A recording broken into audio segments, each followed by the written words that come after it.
So yan mga people, kung bago tayo mag-umpisa, makahingi naman ako ng subscribe at higit na rin po yung notification bell at share na rin po mga people.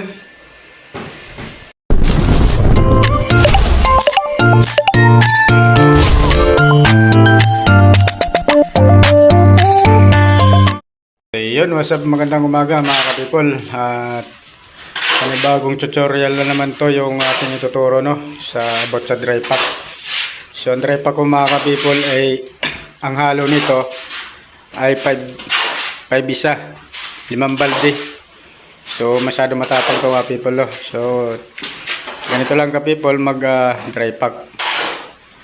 Yan ka-people ay basa na yung buhangin kaya hindi ko na yung babasahin.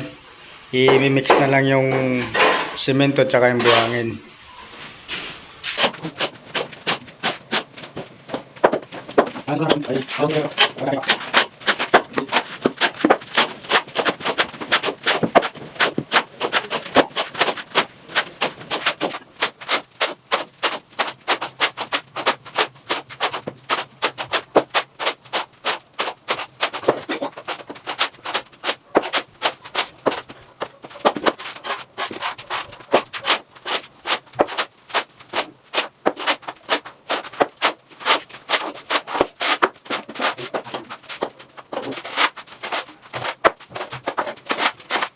Yun, ka-people, at ito tapos na. Nakadalawang mix na ito siya, ka-people. Ito. Kung mapapansin nyo, wala siyang bubuo. Kasi yung buhangin, ka-people, bago namin ilagay yung semento, ay nilagyan muna namin ng tubig. Saka nilagay yung semento. Ganun lang mag-mix ng dry pack, ka-people. Para hindi siya mamumuo. Makita nyo. Yan, makikita nyo yung gilid doon, hindi siya bubuo. Ganyan lang yung tamang diskarte sa pag-dry pack mga ka-people. At hindi pa yan tatapos kasi ipapakita ko pa pag-install ko na pagkabit ko ng tiles at meron pa akong ilalagay, no? So people, siyempre may panibagong naman to. 5 kutsara, yan ang gagamitin ko pang basa sa dry pack. So yan, 5 kutsara.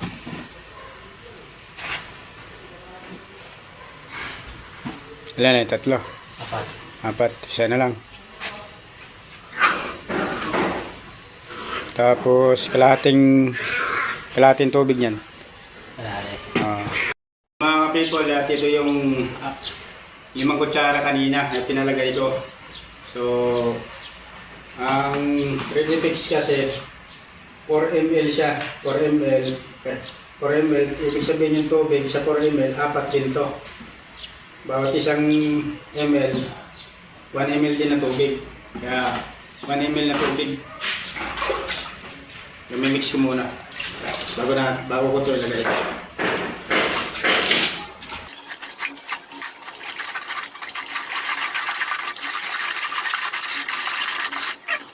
Yan, na-mix ko na yung semento. Ito yung semento. Kailangan pag nag-mix kayo nito sa dalawa, kailangan yung semento yung na siya, yung tunaw na tunaw.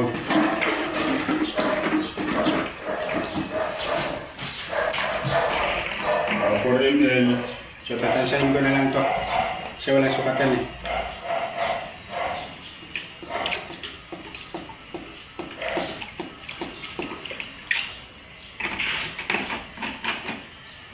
Ganito lang mag-mix ka people sa pag nagda-dry pack tayo. Kasi yung ready fix mga ka-people, number 1 niya na kapit. Yan siya. Brand. Hindi naman ako nag-endorse nito pero sanay ako gumamit sa ready fix. Yan siya kung makikita nyo. Hindi ko nababasahin kasi bulol ako sa English.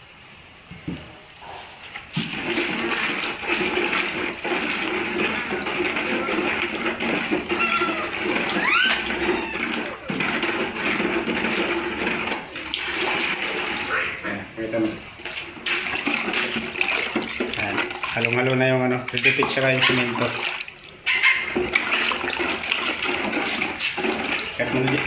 So ngayon mga ka-people, at ito naman yung tubig. Pagsasamahin ko itong ready fix kasi 1 liter din ito. ito yung gagamitin ko. Pambasa dito sa flooring. Kasi, ano na to, makinis siya. Pero na ano yan, naka-chipping. So gagamitan pa rin natin ng Redifix para pambasa sa flooring.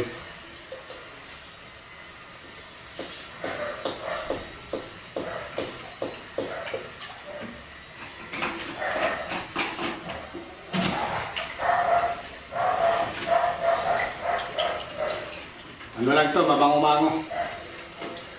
So ito yung people, ito yung pambasa ko sa flooring, ito na mapambasa ko sa dry pack. Itong dalawa.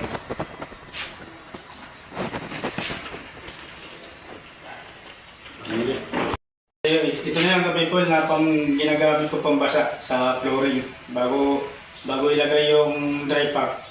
So basahin muna natin yung flooring. So Redifix pa rin yung gamit ko.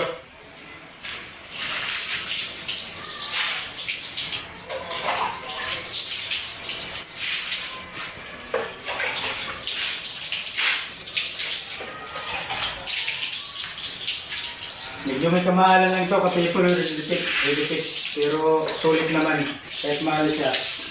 Kapit naman. Yan, cut mo din. So yun mga people, bago pala natin basahin yung buhangin,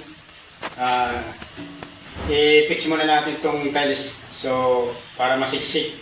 Meron naman mga people na ibang tile shaker na pinantay yung buhangin, yung dry pack, tsaka nila nilagay na to pero may adhesive na. Sa discard yung people iba, so ganito.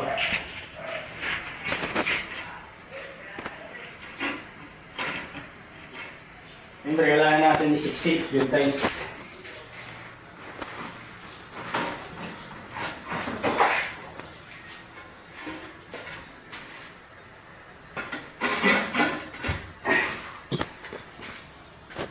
Cut mo ulit.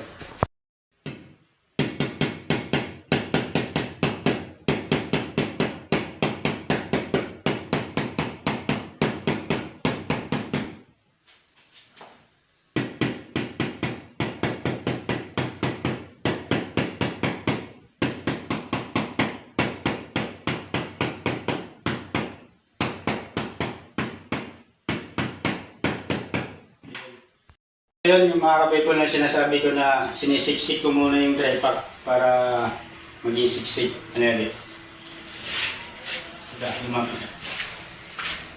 So kailangan, so ito yung ka-people, makikita nyo, may allowance ako ng 2.3 at 2.3 para naman sa adhesive.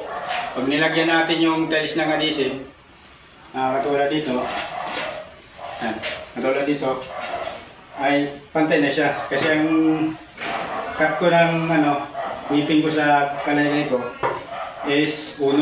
So yun, pakita mo. Kaya mga people, kung makita nyo pantay na pantay, diba? Maganda yung kalatag niya. So ganyan sa tamang pagkabit ng tiles. Cut. Ito na yung kasunod ka people para babasa ko rin sa buhangin. Mix siya, huwag muna.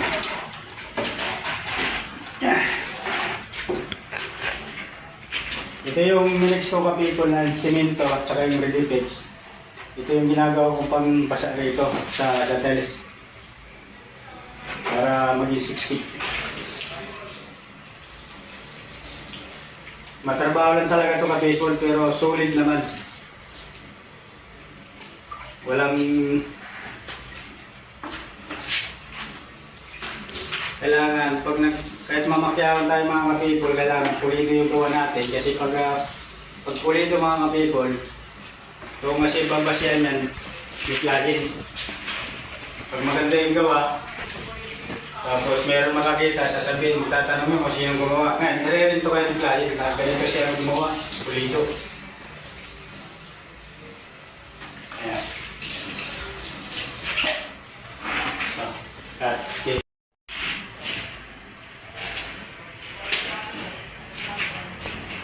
So pangapat na step mga ka-people, yun.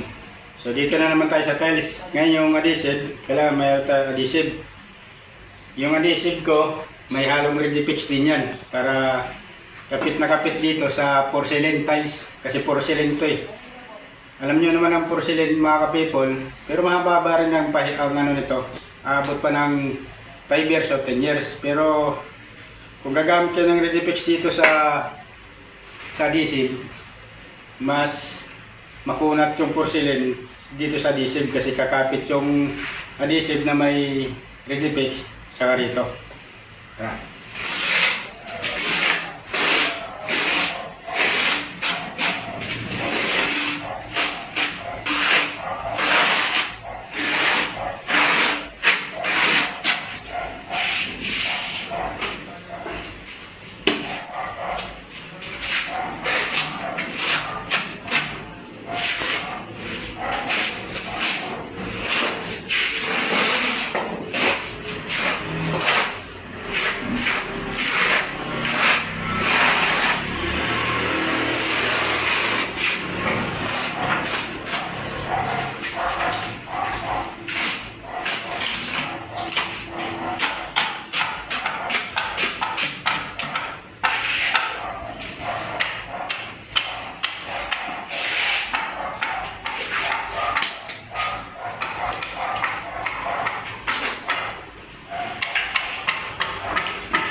Siyempre, pupunasan niyo yung lumalagpas na ano, yung binasang Redifix. Kasi pag kumapit sa tiles yan, mangingitim yung tiles.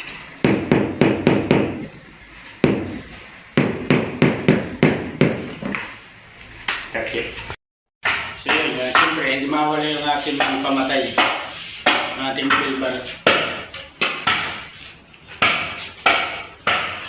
So yun, medyo kulang sa plate.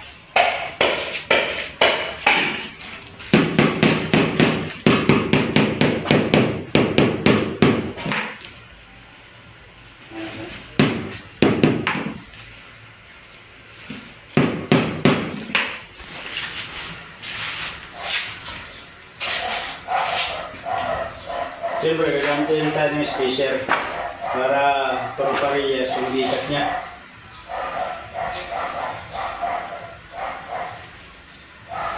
Spacer, telebilir.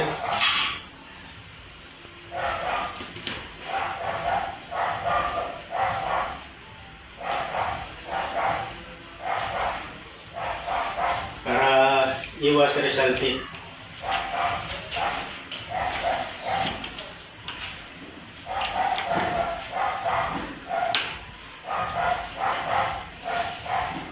So yun lang mga people, dito na magtatapos yung aking video.